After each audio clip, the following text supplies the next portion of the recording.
Hello and welcome to this demonstration on how to work the tense, tight muscles of the neck and the shoulders as reflexes on your own hands or on your friends and family.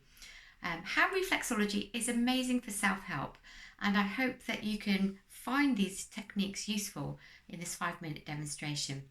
So I've sent you a handout that details the 3 muscles that we're going to be working on. The sternocleidomastoid, which starts here at the back of your occiput, runs down both sides of your neck and innervates here. And then you've got your trapezius, which is your main muscle at the back of your neck. And then you've got your deltoid muscle here that innervates around the shoulders. So all 3 of these muscles work together. Muscles always work in pairs, or they work in threes. And all of these can hold so much tension, especially when we are looking at screens all the time, and a tendency to look down, which has been diagnosed as a condition called text neck. So I'm sure that you will find some tension in your neck and shoulder reflexes that I'm going to show you today. So as you can see on this hand chart here, everything that relates to your neck and your head is the thumb. In fact, all of the fingers relate to the head and the brain, but we're going to specifically find the neck reflexes around the base of the thumb and up the sides of the thumb and also on the front of the thumb. So let me show you how we can work these. So first of all, you're going to find that the back of your thumb relates to the back of that sternocleidomastoid muscle, and we can work it around the side of the thumb and also at the front of the thumb. So let's give that a go. So using the basic reflexology technique, which is the basic thumb technique, which is when your thumb is in a 45-degree angle and it caterpillar movements. So this means that when you've got your thumb bent, you have got more pressure coming from your wrist and your forearm than just using your thumb as the pressure technique. So that alleviates any pain that you may get in your thumb. So keeping your thumb bent in that 45-degree angle, let's see if we can work around the base of the thumb. At the front and up the sides, and indeed all this area here at the back of your thumb. Now, I am sure you're going to find that feels a little bit what we call congested in reflexology. It feels a bit gritty, tight, tense even, and it can even be a bit tender.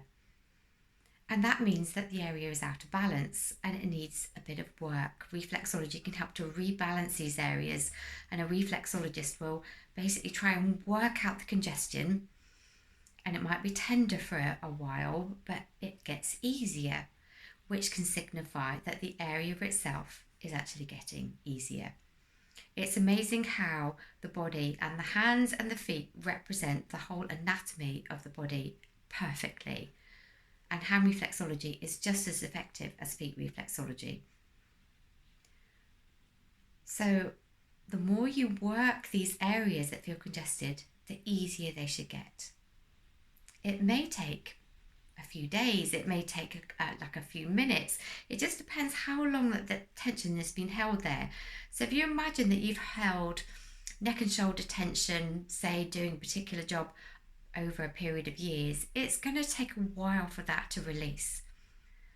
But if it's just been like a recent thing, then you would expect it to be released sooner. Reflexology is just as effective as going to see a chiropractor or an osteopath, and I actually believe it can help with the muscle memory more than chiropractic and osteopathy can, because we're actually working with things like the energetic response of the body as well as the actual physical reflexes, and neurologically circulation and lymphatic circulation can all improve. So just from working that back of that sternocleidomastoid muscle myself on my own thumbs, I can feel the congestion has released. And yes, I do hold neck and shoulder tension, of course, because I'm always using a laptop. Okay, so that's that one sternocleidomastoid muscle. So what about the trapezius? The trapezius, the main sheet of muscle at the back of your neck, will be found underneath the thumb more here. So we have to start a little bit further down and work that bent thumb up towards the base of the thumb.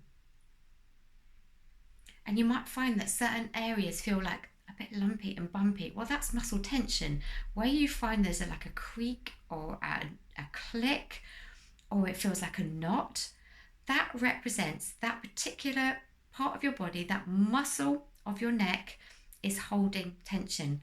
Now, if you've ever experienced whiplash, there will be a tight muscle memory there of that trauma. And we can find that with reflexology, and you will find it like a hard lump around the areas of these muscles. And what we have to try and do is dissipate it. Keep working it. Keep trying to like alleviate that knot. And you'll find at some point it will completely just release. And it's amazing how it works to release that muscle memory. So that's the trapezius. And then your deltoid is found actually underneath the little finger, because this is where you find the shoulder reflex, and this is where you would find the deltoid muscle, which covers the shoulder. So again, using that 45-degree thumb technique, circling or using lines, whichever technique you use, you're basically putting pressure on that particular part of the hands. And again, you might find it feels grainy and gritty, and you're just trying to keep working out that texture so it feels smooth, so it feels clear, and it feels balanced. And of course, you can do exactly the same on the other hand. So practice that on yourself. It's a lovely thing to do when you've got 5-10 minutes to yourself, and work on your own hands as self-help, and work on other people that you know, because I am sure that you can help to alleviate their neck and shoulder tension through those 3 simple muscle reflexes that I've just shown you.